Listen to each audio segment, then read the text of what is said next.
जय हिंद एवरीवन, स्वागत है आपका हमारे channel Indian defence news Hindi में, जहां आपके लिए लेकर के आते हैं इंडियन डिफेंस के प्रमुख अपडेट्स को कम से कम समय में। तो चैनल को सब्सक्राइब करना मत भूलिएगा। तो आइए शुरू करते हैं आज का अपना ये एपिसोड। तो सब जानते हैं कि कावेरी इंजन प्रोग्राम हमारे लिए बहुत महत्वपूर्ण है और खासकर जब से इंजन डिले की खबरें सामने आई हैं तो इसको लेकर चर्चाएं भी काफ़ी तेज़ हुई हैं।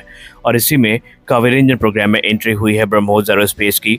ब्रह्मोस एरोस्पेस तिरुवनंतपुरम लिमिटेड को एक बड़ी जिम्मेदारी मिली है और ये अब GTRE को आफ्टर बर्नर लीनियर असेंबली या लाइनर असेंबली उसको सप्लाई करेंगे, जिसका इस्तेमाल इंडिजिनस 80 क्विंटन जेट इंजन प्रोग्राम में किया जाएगा।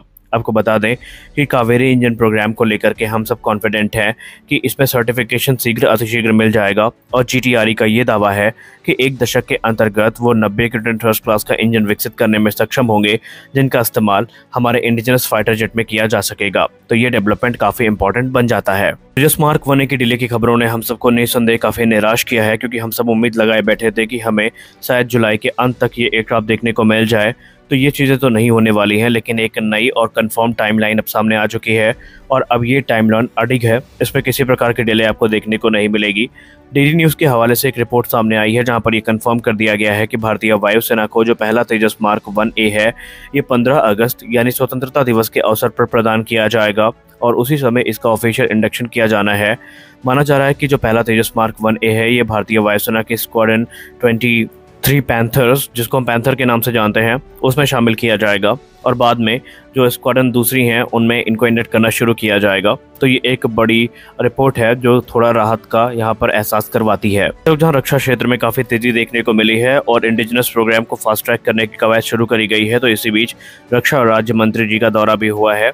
रक्षा राज्य मंत्री जी श्री संजय सेठ जी ने HAL की फैसिलिटीज़ का दौरा किया है और इस दौरान उन्होंने HAL के टॉप मैनेजमेंट को एड्रेस भी किया है। साथ ही साथ उन्होंने ये चीज़ सुनिश्चित भी करी है कि जो प्रोग्राम चल रहे हैं इसमें डिले की संभावनाओं को खारिज किया जाए, कम से कम किया जाए और भारतीय वायुसेना को जो एयरक्राफ्ट हैं, दूसरी चीज़ें हैं, ये नियमित समय अंतराल पर मिलती रहें। इसके अलावा उन्होंने कावेरी इंजन प्रोग्राम की भी समीक्षा करी है और करंट स्टेटस के बारे में जानकारी प्राप्त करी है।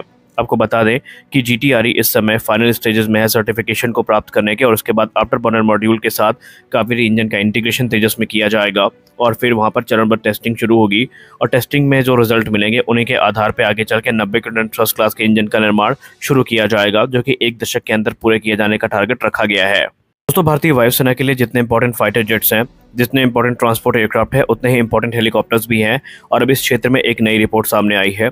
हिंदुस्तान एरोनॉटिक्स लिमिटेड ने IMRH प्रोग्राम को फास्ट ट्रैक करने के लिए एक बड़ा कदम उठाया है, जहां पर वो NATO 1H इंजन का इस्तेमाल करेंगे इनिशियल डेवलपमेंट टेस्टिंग के लिए। दरअसल इसका इस्तेमाल IMRH, जो कि इंडियन एयरफोर्स और इंडियन आर्मी की रिक्वायरमेंट को ध्यान में रखकर विकसित किया जाएगा, उसमें होगा। तो वहीं DBMRH यानी deck based multi role helicopter में भी इनका इस्तेमाल किया जाएगा और इसके लिए बाकायदा जो टेक्निकल सपोर्ट है, इंटीग्रेशन है और फ्लाइट टेस्टिंग है, इसकी जिम्मेदारी का निर्वहन कंपनियों के द्वारा किया जाना है। टोटल 12 की संख्या में NATO 1H इंजन का इस्तेमाल किया जाएगा और ये एक्वायर किए जाएंगे और माना जा रहा है कॉन्ट्रैक्ट साइन होने के 24 महीने के अंतर्गत जो डिलीवरी है इंजन्स की, ये शुरू भी हो जाएगी और IMRH प्रोग्राम को फास्ट ट्रैक किए जाने का प्रयास किया जा रहा है। इसके 2 वेरिएंट देखने को मिलेंगे, एक नॉन वेपनाइज, एक वेपनाइज, जिसमें ये एंटी टैंक गाइडेड मिसाइल और दूसरे वेपन्स को कैरी करने में सक्षम होगा। हम सब जानते हैं कि जनरल इलेक्ट्रिक F414 इंजन जो है, इसके कॉन्ट्रैक्ट साइन होने में अब कुछ ही दिन बाकी हैं। तो F404 को लेकर चौंकाने वाली रिपोर्ट सामने आई है, जहां पर जनरल इलेक्ट्रिक ने ये कंफर्म कर दिया है कि जो इंजन है वो डिले को फेस कर रहा है और जो इंजन की डिलीवरी है सितंबर से अक्टूबर के बीच में सुनिश्चित की जाएगी। लेकिन इसी बीच इंडियन एयरफोर्स और HAL से एक बड़ी मूवमेंट देखने को मिली है, जहां पर जो क्रिटिकल पार्ट्स और कंपोनेंट हैं, इनको लोकलाइज करने की बात की गई है, इनके लोकल प्रोडक्शन को लेकर बातचीत की गई है और इसमें TOT की डिमांड भारत के द्वारा की जाएगी। यहाँ बहुत जल्दी HAL का एक डेलीगेशन जनरल इलेक्ट्रिक से बातचीत करेगा, जहां पर जनरल इलेक्ट्रिक F404 के जो क्रिटिकल कंपोनेंट हैं, इनके प्रोडक्शन को भारत में शुरू करने की जो रिक्वेस्ट है भारत के द्वारा की जाएगी, क्योंकि सप्लाई चेन जो इश्यूज हैं उनके चलते इंजन डिलीवरी प्रभावित हो रही है और ऐसे में भारत के जो इंडिजिनस फाइटर जेट प्रोग्राम है उसमें भी इसका बुरा प्रभाव देखने को मिला है। S-400 एयर डिफेंस सिस्टम हमारे लिए कितने महत्वपूर्ण है ये बताने की जरूरत नहीं है, क्योंकि इस समय भारत ने इनको क्रिटिकल एरियाज में डिप्लॉय करके रखा है और ये भारत को एक लॉन्ग रेंज प्रोटेक्शन प्रदान कर रहे हैं। लेकिन आपको पता है कि रशिया ने कॉन्ट्रैक्ट में जो वादा किया था उसको पूरा करने में फिलहाल वो सक्षम नहीं है। हालांकि उस समय सिनेरियो अलग थे, उस समय न रशिया यूक्रेन युद्ध था और न रशिया के ऊपर इतने सैंक्शन थे और ये माना जा रहा था कि डिलीवरी तय समय पर पूरी कर ली जाएगी, लेकिन 2024 का मध्य बीत चुका है, लेकिन अभी तक जो डिलीवरी है ये पूरा नहीं हो पाया है। लेकिन अब एक बड़ा कॉन्ट्रैक्ट साइन हो सकता है इसी वर्ष के अंत तक। वो होगा S-400 एयर डिफेंस सिस्टम के मेंटेनेंस रिपेयर को लेकर के, जो कि भारत में ही किया जाएगा।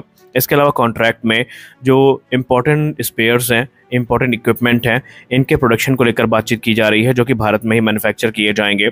और ऐसे में जो S-400 एयर डिफेंस सिस्टम है, इसको मेंटेन करना भारत के लिए काफ़ी आसान होगा और भारत को बार बार रूस की तरफ देखना नहीं पड़ेगा। तो आज के इस वीडियो में बस इतना ही। आशा करता है यह वीडियो आपको अच्छी लगी होगी। वीडियो अच्छी लगी तो वीडियो को लाइक करिए, नए चैनल को सब्सक्राइब करिए। मिलते हैं अगले वीडियो में, तब तक के लिए जय हिंद।